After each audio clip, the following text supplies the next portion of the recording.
ॐ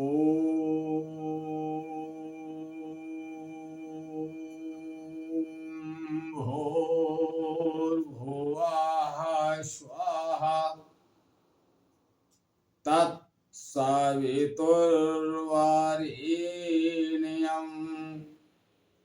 भर्गो देवस्य धीमहि धियो यो नः प्रचोदयात्। उस अग्नि स्वरूप परम ब्रह्म के, जिसके प्रकाश से सारा ब्रह्मांड प्रकाशित होता है, ऐसे परम पुरुष के तेज का मैं ध्यान करता हूँ तथा उसके ज्योतिर्मय स्वरूप को अपने अंतःकरण में धारण करता हूँ। जो परम ब्रह्म हमारी बुद्धि, वाणी तथा कर्मों को कल्याणकारी मार्ग पर प्रेरित करें। परम पूजनीय गोस्वामी तुलसीदास जी द्वारा रचित श्री रामचरितमानस महाकाव्य का भाग नंबर 110 आप लोगों के समक्ष प्रस्तुत कर रहा हूं। आप लोग इसका श्रवण करें और गोस्वामी तुलसीदास जी द्वारा श्री रामचरितमानस कथारूपी गंगा का श्रवण करें, जीवन धन्य बनाएं। महामुनि नारद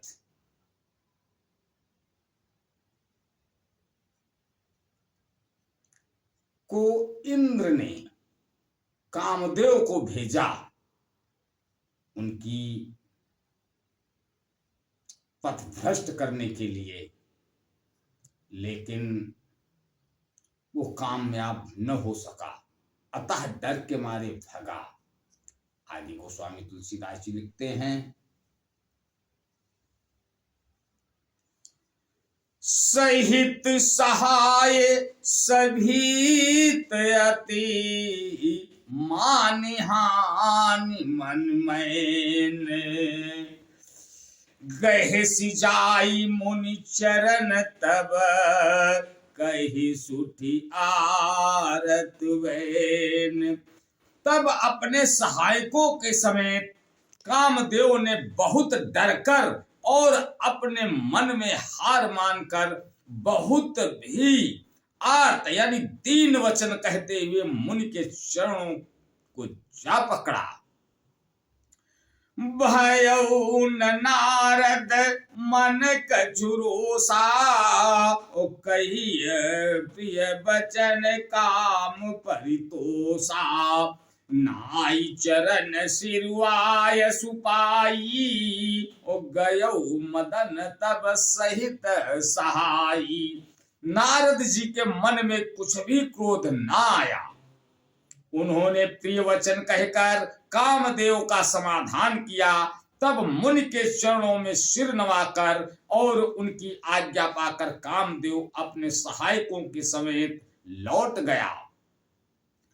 मुनि सुशीलता आपनी करनी सुरपति सभा जाई सब वरनी। सुनि सबके मन अचरजुआवा मुनि प्रशंसी हरई शिरुनावा।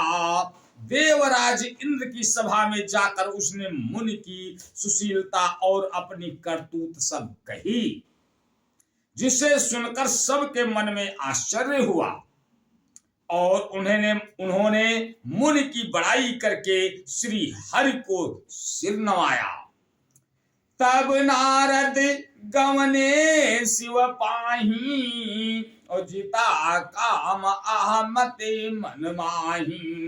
रामचरित शंकर ही सुनाए रामचरित शंकर ही सुनाए। अति प्रिय जानी महेश सिखाए। तब नारद जी शिव जी के पास गए। उनके मन में इस बात का अहंकार हो गया कि हमने कामदेव को जीत लिया। उन्होंने कामदेव के चरित्र शिव जी को सुनाए और महादेव जी ने उन नारद जी को अत्यंत प्रिय जानकर इस प्रकार शिक्षा दी। बारी बारी बिनमो मुनि तो ही जिमिया कथा सुनायहु मोही। तिमि जनि हरहि सुनावहु कबहू चलऊ प्रसंग दुरायहु तबहू। हे मुनि, मैं तुमसे बार बार विनती करता हूं कि जिस तरह यह कथा तुमने मुझे सुनाई है उस तरह भगवान श्री हरि को कभी मत सुनाना। चर्चा भी चले तब भी इसको छिपा जाना। शंभुदीन उपदेश हित नई नारदई सुहान। भरद्वाज कौतुक सुनहु हरि इच्छा बलवान। यद्यपि शिव जी ने यह हित की शिक्षा दी पर नारद जी को वह अच्छी न लगी। हे भरद्वाज, अब कौतुक तमाशा सुनो। हर की इच्छा बड़ी बलवान है। आज बस यहीं तक। आगे का अगले भाग में। तब तक के लिए जय श्री राम। ओ